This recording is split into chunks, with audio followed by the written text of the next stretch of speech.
movie revolves around a renowned local restaurant named The Seven, located on Spring Avenue in Hong Kong. The restaurant is famous for its Southern-style cuisine, expertly crafted by its talented chef Sky Ko. Sky is widely recognized as the best chef in Spring Avenue, and his dedication to food quality and customer service has made The Seven a favorite among locals. The restaurant is often so busy that a long line of customers forms outside. One day, a culinary TV show features the 30-year-old restaurant and its skilled chef. Sky showcases his culinary expertise on national television, further solidifying his reputation. Alongside him, his close friend Yuni, who handles the restaurant's finances, is introduced to the audience. During their busy day, a rude customer skips the line and barges into the restaurant. Sky refuses to serve him, despite the man boasting about his wealth and influence. Angered, the customer mocks their small restaurant and reveals that his boss has hired a world-class chef to open the 3-star restaurant across the street. Yuni feels uneasy but dismisses it as an empty threat. Meanwhile, in France, a royal celebration is taking place to honor the birth of the king and queen's son. A grand ball is held and Paul An, a Michelin-starred Korean chef trained in France, is invited to prepare the meal. Paul is known for his unique cooking style, blending flavors from various cuisines to create innovative dishes. For the occasion, Paul creates a dessert that resembles a red egg filled with mango puree and coconut, symbolizing blessings for the newborn prince. The dish delights the royals, who praise Paul for his creativity and thoughtfulness. After this successful event, Paul returns to the restaurant where he currently works. His co-workers and the owner celebrate his success and announce his promotion to executive chef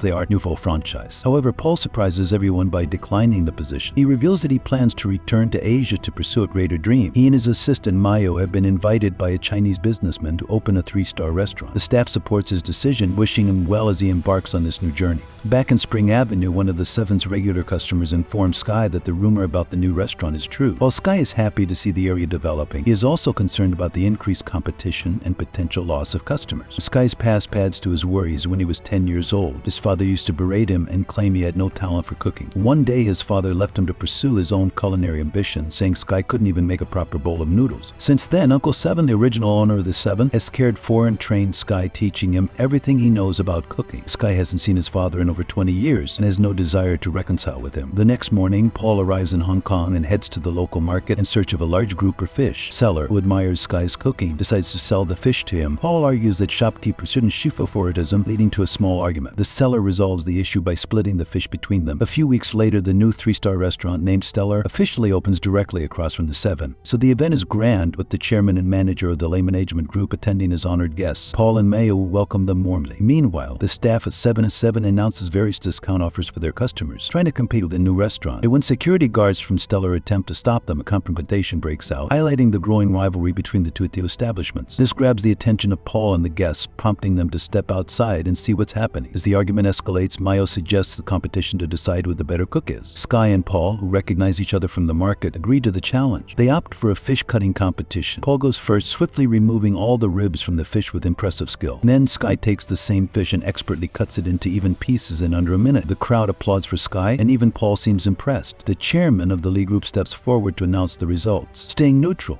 he declares that the true outcome will only be revealed during the International Chef Challenge competition, which both chefs have entered. He also reveals his plan to take over the entire Spring Avenue colony, intending to demolish the buildings and modernize the area. However, he promises to withdraw his plan and preserve the colony's heritage if Sky wins the competition. But if Paul wins, the modernization will proceed. Feeling the weight of the colony's future on his shoulders, Sky feels immense pressure, but remains determined to get his all. Over the next few days, fewer customers visit the 7 restaurant, leaving Yuni worried that they might soon go out of business. Sky reassures her, comparing their situation to escargots and field snails, saying there will always be people who prefer one over the other. He emphasizes that they don't need to change their food to compete with the Stellar restaurant, as there will always be customers who favor them. The next day, Sky visits the market, only to discover that the Stellar restaurant has bought all the best fish. It's a frustrating day for everyone at the 7 restaurant, but the mood shifts when they learn that Sky has been selected to participate in the culinary competition. This means he will face Paul for a chance to advance to the semifinals. However, it's also announced that the winner will face Mountain Ko, a 2-time champion of the competition. Sky is stunned to learn that his father has achieved the success he always dreamed of. So this revelation strengthens his resolve to reach the finals and compete against his father. That evening, Uncle Seven returns from his trip and invites Sky to a pub. Excited to meet him after so long, Sky hurries to the location, but is shocked to find his father, Mountain, with Uncle Seven. The Mountain coldly states that he still doesn't believe in Sky and doesn't regret leaving him for his career. The words cut deep, but Sky hides his pain with anger. He vows to win the competition and prove that being a great chef doesn't require being a cruel person like his father. And on the day of the cooking duel, the contestants are given 90 minutes to prepare a dish of their choice. Sky decides to make a traditional salt-baked duck, while Paul chooses foie gras sorbet. The competition is intense as both chefs demonstrate their expertise. Sky impresses the audience by effortlessly cutting and preparing the duck, eventually baking it in salt. He cracks open the salt layer to reveal a beautifully cooked duck stuffed with vegetables, drawing gasps in the crowd. The judges taste both dishes and appear more impressed by Sky's duck than Paul's sorbet. When it's time to score, Paul receives 3 9s and a perfect 10, earning him a total of 37 points. Sky receives 2 perfect 10s, a 9 from the third judge, and an 8 from the last, resulting in a tie. The head judge then makes the final call, naming Paul the winner due to his dish's superior presentation compared to Sky's simpler plating. Although Paul's victory should have solidified his reputation, things take an unexpected turn. During the celebration, the manager informs Paul that he plans to replace him with Mayo for the finals, arguing a female chef would be more appealing in the media. When Paul tries to defend his position, Mayo reveals that he has difficulty tasting certain flavors, such as saltiness. For months, he has been relying on a notebook of recipes to guide him, unable to cook independently. Mayo reveals that she never intended to be Paul's friend and only supported him to surpass him as a chef. Feeling betrayed and deeply hurt, Paul storms out of the restaurant, vowing never to return. That same night, Sky encounters a drunk Paul outside an event stadium. For a brief moment, they set aside their rivalry and share their personal stories and struggles. Paul opens up about his father, a renowned chef, whose dying wish was for Paul to follow in his footsteps. In return, Sky shares details about his own life and his strained relationship with Mountain. Through their conversation, they find mutual respect for one another. In a moment of anger, they throw bottles of alcohol at a billboard featuring Mountain's image, cursing at him in Korean. Despite his frustration, Paul refuses to give up on the competition. Knowing he can no longer compete as Stellar's representative, he decides to enter as an independent chef after carefully examining and exploiting a loophole in the rulebook. He even invites Sky to join him for the semi-finals. Meanwhile, the manager of Stellar Restaurant approaches Uncle Seven at the Seven Restaurant, pressuring him to sell his business to the Lee Group. Just then, Paul and Sky arrive, declaring their partnership and reminding the manager that Paul, as a competition winner, is still eligible to compete for the championship title. Over the next few weeks, Paul and Sky train and cook together, blending their unique culinary styles. They experiment with modernizing traditional dishes and find a harmonious balance between their approaches. The semi-final round of the culinary competition is held at Studio City Casino in Macau. The winner of this round will face Mountain Ko, the current god of cookery, in the finals. The semi-final includes 4 other highly skilled chefs from across the globe. Surprisingly, Mayo is also competing, having been enlisted by the Lee Group. Determined to prove herself superior to Paul, she prepares an oyster dish with frozen foam. While initially praised by the judges, the dish ultimately fails to impress them, as its flavors are deemed average. On the other hand, Paul and Sky present a deconstructed mapo tofu. Sky's exceptional palate helps them achieve perfect flavor balance, while Paul's expertise in culinary techniques the dish's presentation. Their creation blends traditional essence with a modern twist, earning detailed praise from the judges, who are thoroughly impressed. In the end, Paul and Sky emerge victorious, securing their place in the finals. As the crowd cheers, Paul notices Mayo standing silently with her head bowed, ashamed of her betrayal and her inability to outsign him. For the final round, only one chef can compete against Mountain. Paul, knowing his lack of taste disqualifies him, suggests that Sky take on Mountain. He also understands that Sky's desire to defeat Mountain is deeply personal. The next day, Sky faces his father in the final showdown. The rules are simple. They must prepare any dish of their choice within an hour. And neither father nor son speaks a word to each other before the competition begins. Mountain starts cooking immediately, but Sky is a loss in his thoughts. Memories of how Mountain had abandoned him and the bond he shares with the neighborhood people cloud his mind, making it hard for him to concentrate. Seeing Sky distracted, Mountain splashes water on his face to snap him out of it. The splash works, and Sky quickly begins preparing dough. To the end of the hour, Mountain presents an intricate sugar creation, a molten lava-like display with a flower adorning the top. Sky, on the other hand, chooses a simpler approach, but one filled with meaning. He prepares noodles, just like the ones Mountain used to make years ago before leaving him behind. So when it's time for the judges to taste the dishes, they are amazed by Mountain's artistic dessert. But Sky doesn't give his noodles to the judges. Instead, he hands the bowl to Mountain himself. As Mountain eats the noodles, he's overwhelmed with emotion, realizing the deep significance behind the dish. The noodles bring back memories of the past, reminding him of the bond they once had. At that moment, Mountain finally acknowledges Sky's remarkable talent as a chef. The competition's outcome remains unresolved since the judges never tasted Sky's food. In the next scene, a lively crowd gathers outside the Seven Restaurant cellar to celebrate Chinese New Year. Together, Sky and Paul prepare a meal, sharing it with everyone as a family.